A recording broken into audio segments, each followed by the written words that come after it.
vous avez des fleurs de tomates, mais elles sèchent et tombent sans donner de fruits. Vous pensez que c'est peut-être dû à un manque d'eau, un problème d'engrais ou tout simplement un manque de pollinisation.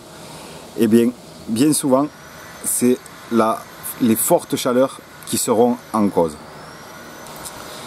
Bonjour à tous et bienvenue dans cette nouvelle vidéo. J'espère que vous allez bien, que ça va un petit peu mieux maintenant que la canicule est passée sur une bonne partie de la France. Bon, ici, apparemment, il prévoit de nouveau 38 degrés pour aujourd'hui, donc ça risque de faire du 40-42 en plein soleil. On verra bien. Donc aujourd'hui, dans cette vidéo, on va voir ensemble pourquoi vos fleurs de tomates tombent quand il fait trop chaud. On verra également comment fonctionne la pollinisation pour bien comprendre ce qui se passe. Et en fin de vidéo, je vous donnerai quelques astuces pour éviter ça les prochaines années. Alors je fais cette vidéo parce que ça revient pas mal dans les commentaires en ce moment. Vous êtes beaucoup à ne pas comprendre pourquoi vos fleurs de tomates sèchent et tombent sans même avoir donné un fruit. Alors je vous rassure, j'ai eu le même problème. On le verra par la suite dans la vidéo, je vais vous montrer. Pour l'instant, c'est vraiment pas génial la production de tomates. Il n'y a que les premières grappes qui m'ont fructifié, celles qui sont apparues en début de saison. Sauf sur certaines variétés que je fais chaque année parce que je sais que celles-ci résistent vachement à la chaleur et vous le verrez dans la vidéo. Alors, comment fonctionne la pollinisation chez la tomate? Déjà, c'est ce qu'il faut comprendre pour comprendre les causes de pourquoi vos tomates ne fructifient pas sous très forte chaleur.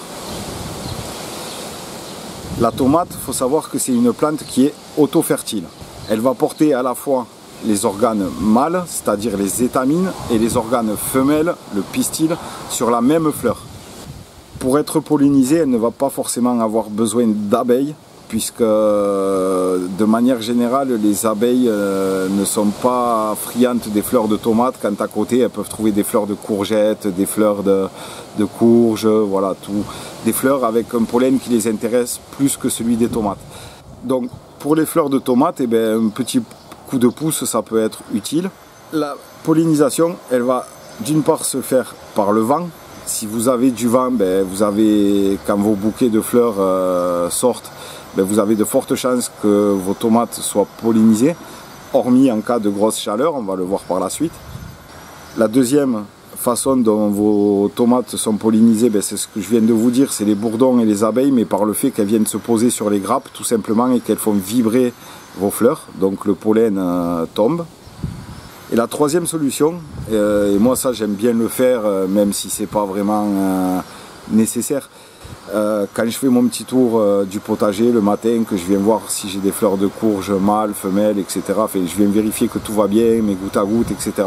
Quand je passe à côté de mes bouquets de fleurs, je les tapote sur les fleurs de tomates, les bouquets, je tapote dessus pour simuler le vent ou la pose d'un bourdon qui viendrait se poser dessus. Donc en les tapotant comme ça, en les faisant vibrer légèrement, ne cassez pas votre bouquet de fleurs, vous allez aider vos fleurs de tomates à polliniser, à être pollinisées. Et pour que la pollinisation fonctionne, malgré qu'on les aide, il y a quand même des aléas qui font que même si on les tapote, la pollinisation ne se fera pas. La première chose qu'il faut, c'est un pollen fertile, puisque le pollen, on va le voir ensuite, peut devenir infertile par trop forte chaleur. La seconde chose qu'il faut, c'est qu'il y ait une bonne adhérence au pistil. Et pour ça, il faut des conditions météo favorables. Par trop forte chaleur, le pollen peut devenir gluant. Avec trop d'humidité, il peut devenir poisseux, être beaucoup moins volatile. Ce qui fait que même en cas de vent ou si vous le tapotez, il va rester collé soit aux étamines, soit il n'arrivera pas, vous allez le faire tomber, mais il n'arrivera pas à adhérer au pistil de la fleur. Et donc votre tomate ne sera pas pollinisée. On passe maintenant à la partie 2, c'est-à-dire pourquoi vos fleurs de tomates tombent quand il fait trop chaud. Alors la première des causes qui fait que vos fleurs de tomates puissent ne pas être pollinisées, c'est tout simplement les trop fortes chaleurs qui peuvent rendre le pollen stérile. Il faut savoir qu'au-delà de 30-32 degrés, le pollen va perdre de sa capacité à féconder la fleur. Et au-delà de 35 degrés, il peut complètement devenir stérile. C'est-à-dire que même s'il y a du vent, si toutes les conditions normales seraient réunies, s'il fait trop chaud, votre fleur ne sera pas pollinisée.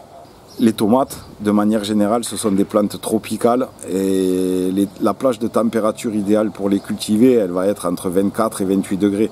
Au-delà, le plant souffre et lui, il pense en priorité à sa survie plutôt qu'à se reproduire. Un plant, que ce soit des courges ou autre, il va produire du fruit quand il est à l'aise. S'il est en difficulté par des fortes chaleurs ou toute autre raison, lui il va se mettre en mode survie et il ne va pas gaspiller de l'énergie à produire des fruits alors qu'il sait très bien qu'il n'y arrivera pas. La deuxième cause qui peut faire que vos tomates ne soient pas pollinisées, c'est toujours lié à la chaleur. C'est qu'en période de canicule, comme on a eu jusqu'à présent, l'air il est trop sec et ça va déshydrater vos fleurs tout simplement. Alors si comme chez nous, en plus de la chaleur, vous avez un léger vent, la tramontane ou un léger vent d'Espagne qui vient ventiler vos fleurs, c'est un peu comme si on leur passait un sèche-cheveux dessus, quoi. Donc voilà, toutes vos fleurs sèchent et vous n'avez pas de fruits sur vos bouquets. La troisième cause, qui est toujours liée à la chaleur, ça peut être un stress hydrique. Le fait que votre sol soit trop sec, si vous laissez trop sécher votre sol entre deux arrosages, la tomate, quand elle manque d'eau, elle va interrompre sa production.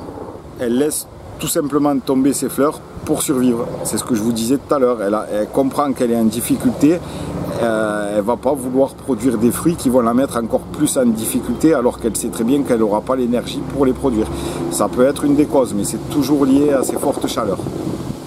Et la quatrième cause, si vous habitez dans des régions où il y a très peu de vent, c'est qu'en cas de forte chaleur, les pollinisateurs sont beaucoup moins présents aussi. Ils se mettent à l'abri. Par 40 degrés, vous verrez, il y a très peu d'abeilles qui se promènent au potager, très peu de guêpes, etc., très peu de bourdons.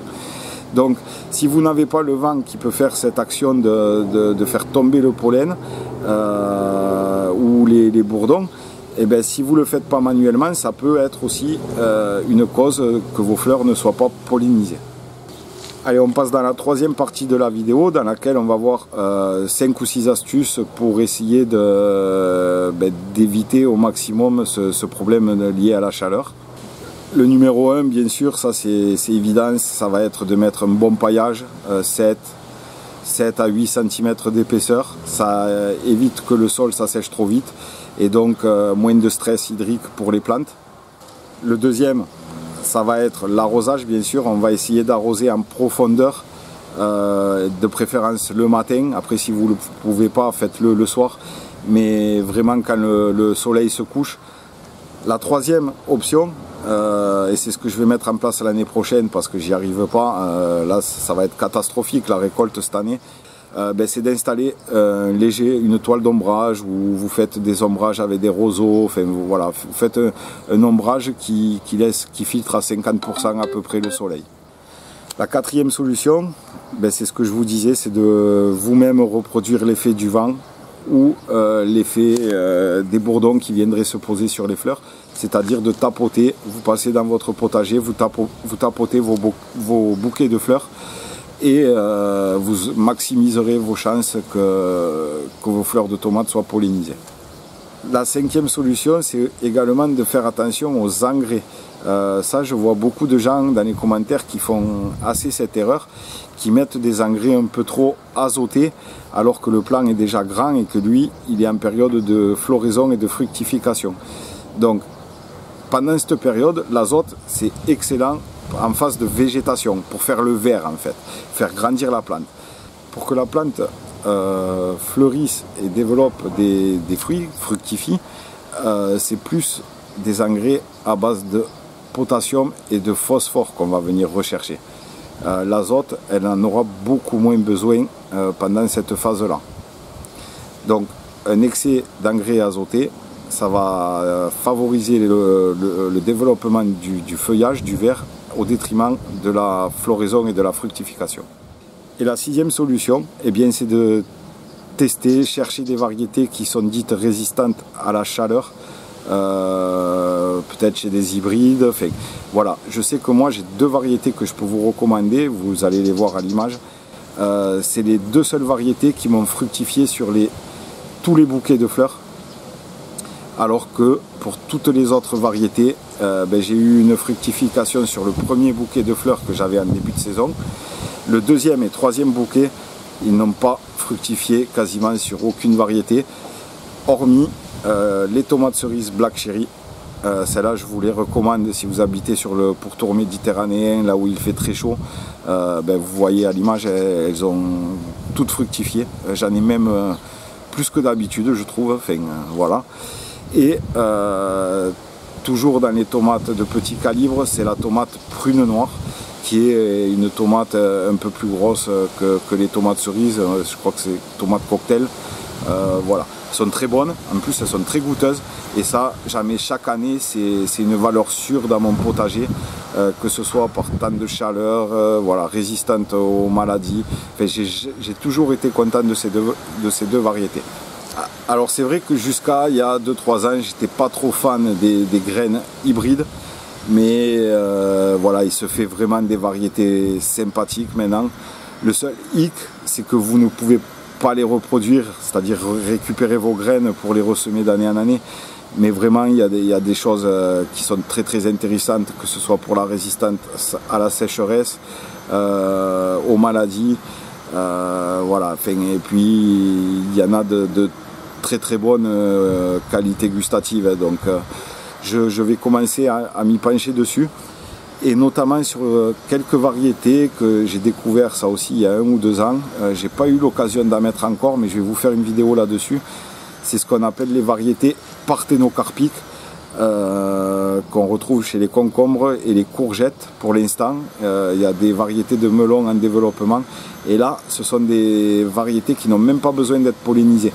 Mais je vous expliquerai tout ça dans une autre vidéo, et ça c'est super intéressant ici dans le sud, notamment pour les courgettes et les concombres, puisque toujours par ces fortes chaleurs, la plupart des cucurbitacées, quand il fait trop chaud, ils ne produisent pas de fleurs femelles, tout simplement parce que lui il est pareil que la tomate, il est en mode survie, le plant, et il n'a pas envie de s'encombrer d'un fruit qui va lui faire perdre encore plus d'énergie. Donc avec ces variétés là, pour la plupart en plus, il y en a certaines qui sont dites génoïques, c'est-à-dire qu'ils vont produire que des fleurs femelles. Donc en fait vous allez avoir que du fruit, malgré qu'il fasse chaud. Et ça, je pense que c'est intéressant par chez moi, vu les chaleurs qu'on a. C'est quelque chose que je vais tester dès l'année prochaine. Donc voilà, j'espère que j'aurai répondu à cette question qui revient beaucoup en ce moment dans les commentaires, vu la canicule qu'on a eue presque partout en France. Donc voilà, ne vous inquiétez pas si vos fleurs sèchent. Ce n'est pas une erreur de votre part, hormis si vraiment vous oubliez d'arroser, ça peut être de votre faute.